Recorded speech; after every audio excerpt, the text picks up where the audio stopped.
Well, hello friends.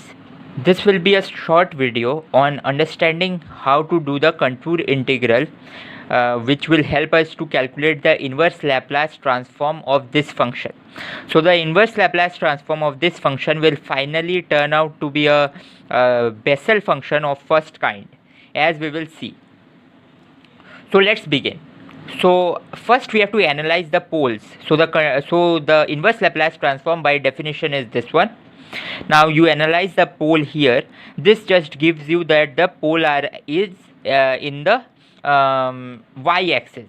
So along the y-axis. So along the imaginary axis.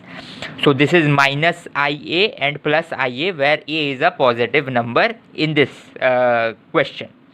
So now we have to perform the contour integration along this prescribed path that I have drawn here. So this will obviously produce this line path that is here and that we want to evaluate. So for performing this contour integration, one of the important property that will come into use is the fact that there is a branch cut here because of a square root involved here.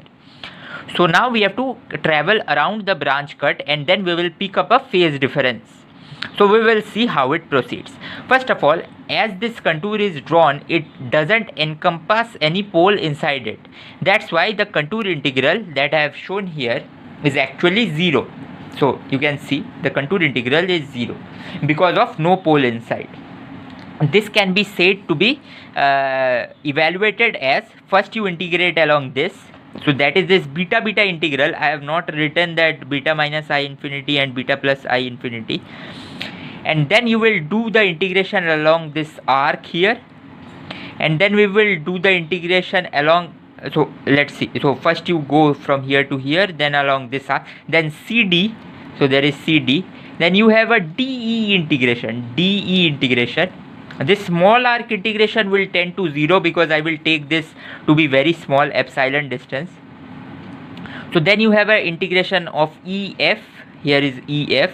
And then you have FG, and then you have GH. So where is GH? And then you have this arc. So that is arc AH. But now a lot of terms will vanish. So first of all, this and this term will vanish because they are transcribed in opposite direction and they don't have a branch cut within themselves. Between them there is no branch cut. That's why they will completely cancel. So let's cancel them quickly. Now this part integration and this part won't vanish, and these three will contribute definitely, but the arc terms will vanish. They will vanish because of the presence of e power ts that I have written here, because e power ts, when you will parameterize as r e power I theta, then this can be written in this form where s is r e power I theta. But you see there is a cos theta involved here that is in the exponential form, and from going from pi by 2 to 3 by pi by 2 here, that is summation of integration of this arc and this arc, cos theta is always less than 0. This means that this is a decaying exponential, and decaying exponential will overtake any polynomial function and will finally give a 0 result. So this means the arc part also doesn't interest us. So now we will look just at the part DE, EF and FG. So let's see.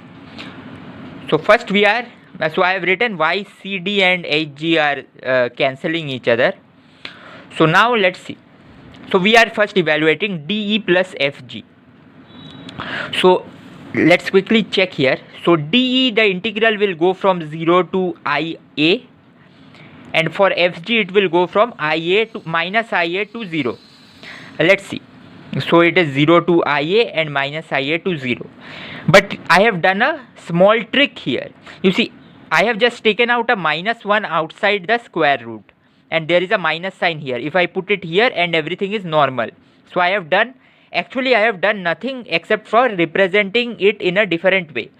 But this comes out to be useful because of the fact that there is a branch cut, and you see around the branch cut, so e power I pi and e power minus I pi, both of them has a result of 1.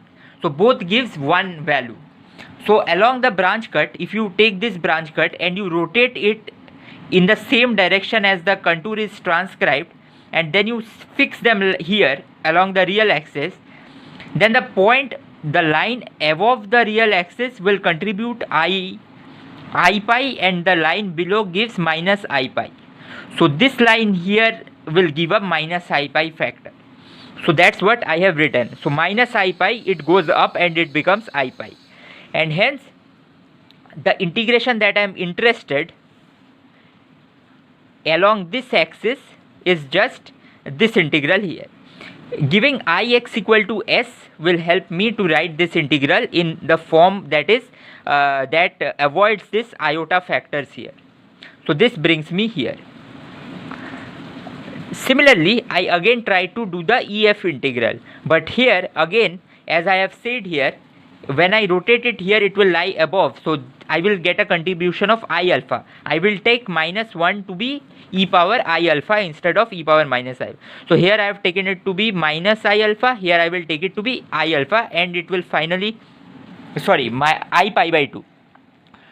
So this will finally give me this integral. You see the sign is changed, and this is the most important step here. Now we can just see what we need. I need this, I actually need this integration here, if I call this I, but this beta to beta integration is 2 pi I times this I required. So that gives us this point. So using the fact that e power I pi equal to e power minus I pi equal to 1, and using the branch cut fact that this is different from this, such that when I will do 1, so minus 1, this is minus 1, this is minus 1, but if I do a half, I get by 2 by 2. And now I can just simplify this one. So how can I simplify this one? First thing to note is that I can write it in terms of cos ty plus I sin ty. But the sine term, as you will see, is an odd function, because this below is an even function. So that sine function will vanish, and then I will get a cos integration where 0 to is made, because this entire integrand is even. So now the final integration, by writing I in terms of this, and so I is this, I can just, which is just minus 1 power half again, I can just put it here to give a square minus y square. And then finally, finding by, you can just look at an integration book to see that this is the integral representation of the Bessel function of first kind, the 0th one.